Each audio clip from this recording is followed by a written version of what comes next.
Welcome to Jim Reynolds Outdoors, and I've got someone on the phone right now that is in charge of Sweet Surrender Mine down in the Mount Ida area, and her name is Becky. And I'm sorry, Becky, I didn't even get your last name.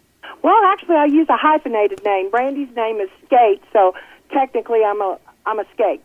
Okay. Well, I was at your mine, and you were kind enough to have us down and to be able to dig in your mine, and you had some interesting historical aspects of your mine about how it was formed and why you get so many different types of crystals there. Can you kind of go into detail on that for us? Well, I learned through a volcanologist, a guy that used to be in charge of the Pacific area of volcanoes, who came out to our mine, and he told us that an area of the Ouachitas used to be as tall as the Andes and just kind of fell over time and eroded, and that there was a mile of missing ground somewhere.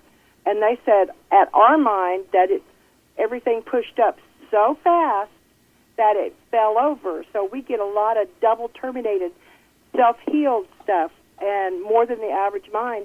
They say doubles are supposed to be rare, but it's like 50% of the stuff that we get. Yeah, I wanted somebody to explain that to me. The double, you mean it's pointed on both ends, correct? Right. It's called, the termination is the point of the crystal. Uh-huh. And a double means there's a point on each end. Yeah, that was really neat. And one thing that I noticed as you were walking around, I mean, you look, it was almost like I was actually looking at the forest, and it's really, you can't see the forest for the trees because everybody gets in one specific spot, and really they just kind of need to look around and look at shapes, it seemed like. Yeah, well, the longer you sit in one spot, the more that you can see. It's kind of like looking at those word puzzles, like find a word. Mm-hmm. Because you can turn it around, you can turn it upside down, and after you start looking at it, you start seeing things. So if you're looking for something in particular, you're going to look past something that's actually there. So basically keep your area of focus like the size of a football or a basketball, and just kind of look into those areas and look past the shapes, of the regular stuff, and look for things that may look like a crystal or something that's different that's not there. Yeah, it didn't just look like a jagged rock. You could tell those flat surfaces, it seemed like. And the color was very important. Tell our listeners about the colors that you look for. Well, if you see a black shine, that's actually a mirror effect. It's where you can actually look into the crystal and it looks smoky or black. And once it's cleaned up, it's so water clear you could put it in a sink of water and you can't find it. Wow. And then if you see something that's grayish or kind of greenish looking, it could be blue smoke. It could be inclusions from minerals that have gotten in there. Mm-hmm. It could be crystal solution. It could be some form of gas inclusion. There could be a number of things. Well, I know one thing. My daughter and I were out there, and we were just kind of rinsing off the dirt and the mud and that sort of thing. And we took a little toothbrush in there and kind of, wiped away some of the mud like that. But what was one of the things it looked like it was an irony. Will that come out with the acid wash part of the cleaning? Yes, our crystals are a little bit different, like the volcanologist said, because it got so hot there at the mine. We have no sandstone. We have shale quartz and quartz crystal, and we get more of an iron oxide, which coats the crystals. So when you find the crystal coated in that iron oxide and you clean it, you're the first one to ever lay eyes on it as a clean specimen. Wow. Well, you have to use a very caustic acid to clean it, muriatic. Muriatic. Mm-hmm. So you put it in there, you don't breathe it, you don't touch it, you put the crystals in there and they'll turn out perfect. So it won't harm the crystal, but it'll eat all that acid off the top of it. And when you're done, you read the bottle and you can put baking soda and water in the muriatic acid and it'll neutralize it. Oh, wow. So then you can take it to your local dump or wherever and dispose of it. But they say it actually becomes biodegradable after you kill the acid. Wow. Well, I know you had some samples on hand up there that you all had found.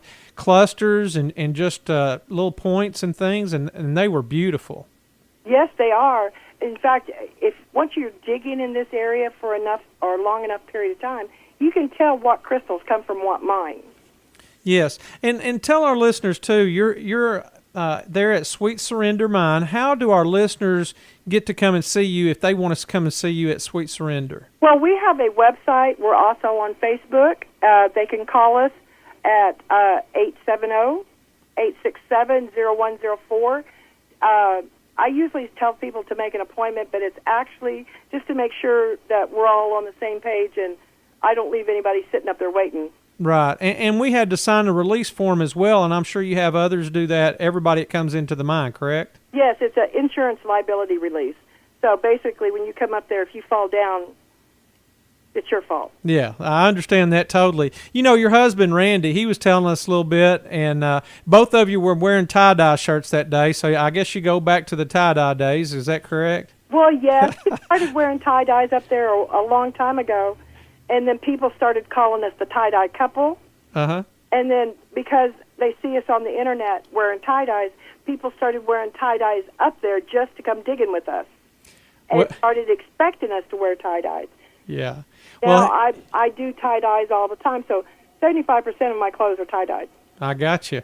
Well, you know, he was a pleasure to speak with as well, you know, telling us about how you acquired the mining rights to the mine and what you had to go through to be able to mine there, and kind of go into a little bit of detail on that. Okay. It's a Forest Service lease.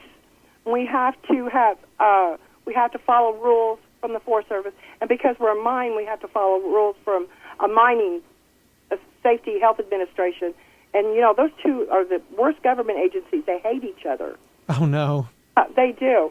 But it is Forest Service ground, so what we do is after we're done, we'll reclaim all of it, and it will actually become an animal sanctuary. Right. Well, I know up here in, you know, where I live up here around the Greenwood area, it was coal mining country. Right. And, you know, they came in not too long ago and reclaimed some of those old mines.